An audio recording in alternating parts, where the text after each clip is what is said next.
Sorry বলো। Never. আপনার বেয়াদব মেয়েটাকে একটু শিক্ষা দিচ্ছি, কাউকে সম্মান করলে সম্মান কমে না, সম্মান বাড়ে। যে মানুষটাকে ধাক্কা দিলে উনি এই অফিসের সবচেয়ে সিনিয়র, হয়তো ওনার ডেজিগনেশন সবার নিচে, কিন্তু আমরা প্রত্যেকে তাকে ভালোবাসি, সম্মান করি। এই মোতালেব চাচাকে তোমার বাবাও সম্মান করেন। অফিস থেকে আমার ঘাড় ধাক্কা দিয়ে বের করে দিতে আমি নিজেই অফিস ছেড়ে চলে যাচ্ছি। ওর জন্য তুমি আমাকে এত বড় শাস্তি দিও না। এই কোম্পানির তোমার একটা অবদান রয়েছে।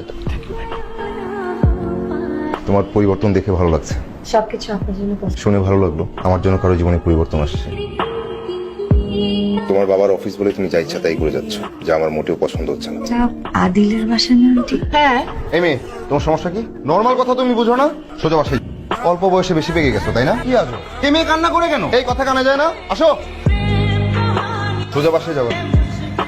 তুমি যা করছো পাগলামি, পাগলামি ছাড়া কিছুই না। বাসায় যাও। আমি ততক্ষণ পর্যন্ত বাসায় যাবো না যতক্ষণ পর্যন্ত তুমি হ্যাঁ না বলবে। ওকে 2 দিন সময় দাও, আমি ভেবে দেখছি। ছেলে মেয়ে যখন রাজি তখন 2-4 জন আত্মীয় স্বজন ডেকে কাল পরশুর মধ্যে একজন কাজী ডেকে বিয়ে পড়িয়ে দেবো। আপনার স্যালারি কত? 80,000। হঠাৎ এই প্রশ্ন? 10,000 টাকা দিয়ে আপনি আমাকে চালাতে পারবেন? মানে কি? আমি প্রত্যেকদিন 40,000 to 50,000 টাকা খরচ করি, সেখানে আপনি আমাকে মান্থলি 10,000 টাকা দিয়ে কিভাবে চালাবেন? তুমি কি আমাকে ডেকে এনে অপমান করছো? আমি আপনাকে বাস্তবতা শেখাচ্ছি। আপনার মনে আছে অফিসের সবার সামনে আপনি আমাকে থাপ্পড় মেরে বাস্তবতা শিখিয়েছিলেন? সেই দিন থেকে আমি অপেক্ষা করছিলাম আজকের দিনটার জন্য।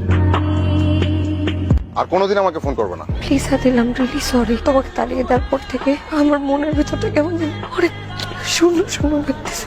আমি এই পুরো পৃথিবীতে আমার বাবা ছাড়া আর কোনো পুরুষকে ভালোবাসিনি, কিন্তু তোমাকে তাড়িয়ে দেওয়ার পর আমার সেই বাবা আমার সাথে কত দাঁড়িয়ে থেকে কথা বলতেছে। ফার্দার যদি তুমি আমার সাথে কোনো রকম যোগাযোগ করার চেষ্টা করো, আমি কিন্তু তোমার বাবার অফিস থেকে রিজাইন নিয়ে একদম শহর ছেড়ে চলে যাবো। তুমি যদি আমাকে ক্ষমা না করো তাহলে আমি এই পৃথিবী ছেড়ে চলে যাবো। তোমার যা ইচ্ছা তা করো। বলো তুমি আমাকে মাফ করেছো। বললাম এভাবে না, হাত ছুঁয়ে বলো। এখন থেকে তোমার এইসব নাটক সিনেমা বন্ধ করো।